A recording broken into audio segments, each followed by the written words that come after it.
El Evangelio es el mensaje más sublime que el hombre alguna vez pudo recibir. En esta maravillosa noticia podemos entender el cumplimiento de los propósitos de Dios en Jesucristo.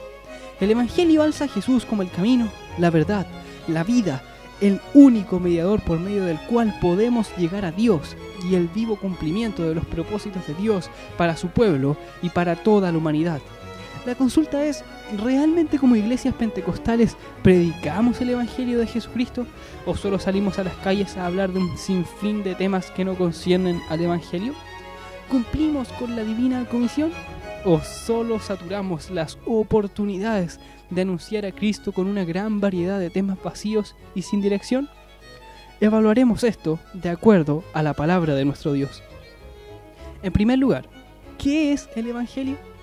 La palabra evangelio viene del griego euangelion, palabra compuesta de eu, que significa bueno, y angelos, que significa mensajero, la cual se traduce a buen mensaje, buena nueva, buena noticia. Por lo tanto, en primer lugar, y obedeciendo a su sentido más puro, el evangelio es un mensaje. No un estilo de vida, no una moda, no una trayectoria a la iglesia, no una profesión. El evangelio es un mensaje. En segundo lugar, el Evangelio contiene en sí mismo el mensaje de salvación y vida eterna para los pecadores. Jesucristo es la solución para el mayor problema de la humanidad, el pecado. El mensaje del Evangelio contiene la verdad más significativa para el ser humano, la esperanza más grande para el oprimido, la respuesta a todos los misterios, Jesucristo mismo. Por lo tanto, este mensaje contiene la verdad que puede entregar salvación al pecador. Entendiendo lo anterior, ¿cómo podemos predicar correctamente la palabra de Dios? El crecimiento de todo cristiano proviene, por un lado, del entendimiento de Dios por medio de las Escrituras y por el otro, de la inspiración y comunión con Dios mediante su Santo Espíritu. La ausencia de tan solo una de estas partes transforma el crecimiento del cristiano en un decrecimiento.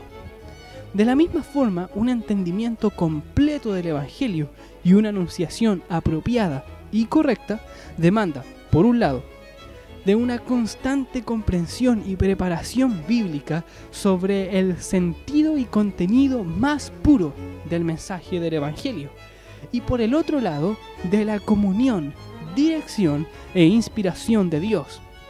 Si se ausenta cualquiera de estas dos partes, la anunciación del Evangelio carece de su fuente y pierde su sentido.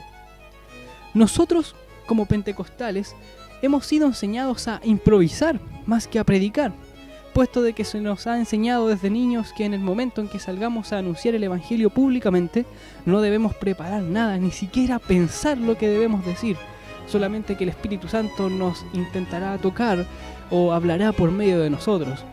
Para sostener esto, ocupamos las palabras del Señor, porque el Espíritu Santo os enseñará a la misma hora lo que debáis decir. Sin embargo, ignoramos que el versículo anterior nos propone una situación determinada más que una regla general. Cuando os trajeren a las sinagogas y ante los magistrados y las autoridades, no os preocupéis por cómo o qué habréis de responder o qué habréis de decir. Jesús nos habla de un ambiente hostil al Evangelio, plagado de muerte, persecución y amenazas al cristiano, elementos que componen una realidad que impide elaborar una defensa correcta. El Espíritu Santo actúa en armonía con nuestra preparación, pero jamás en reemplazo de ella. Todo el que diga que no hay que prepararse al momento de predicar el Evangelio tendría que negar lo que dijo el apóstol Pedro. Estad siempre preparados para presentar defensa con mansedumbre y reverencia ante todo el que os demande razón de la esperanza que hay en vosotros. ¿Acaso no demanda razones el oyente que se detiene de su mundo rutinario a escuchar una predicación del Evangelio? ¿Acaso no demanda razones de la esperanza en Cristo aquel joven que atiende las palabras de un predicador público? Pues al anunciar el Evangelio exponemos las razones que tenemos para afirmar que Cristo es el Salvador. Si no exponemos aquellas razones, entonces estamos en un gran problema. El improvisar el mensaje es un acto de desprecio, informalidad e irresponsabilidad no consecuente con la belleza del Evangelio.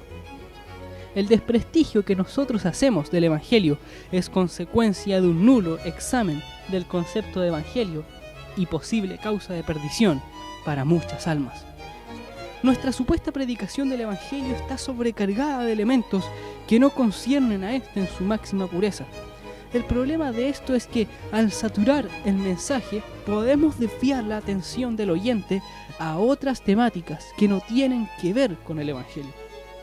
La variedad de temas que ofrecemos al oyente como una canasta no es consecuente con la pureza del Evangelio y por ende dificulta la comprensión de este mismo para una persona que no es entendida.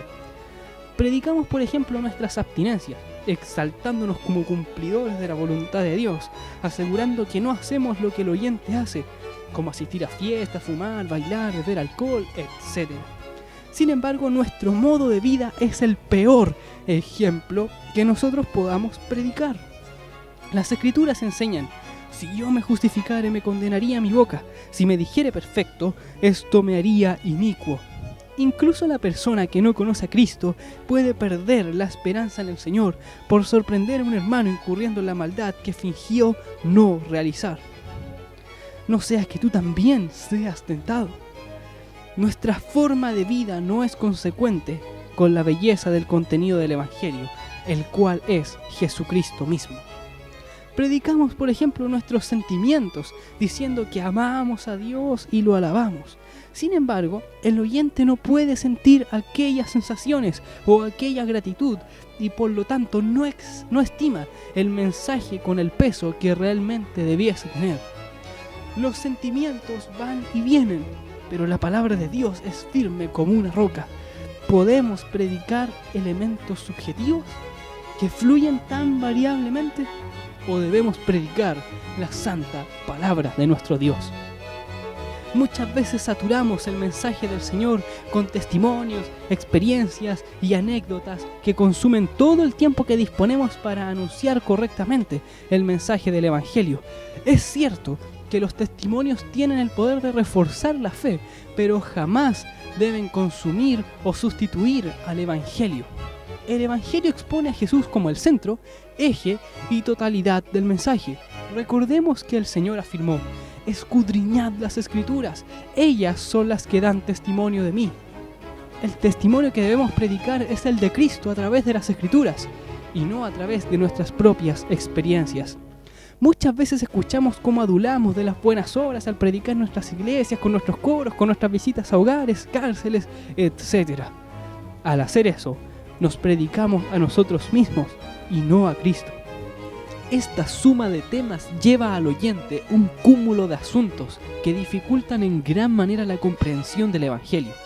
Una comprensión clara del Evangelio viene de una anunciación que obedece al mensaje en su máxima integridad.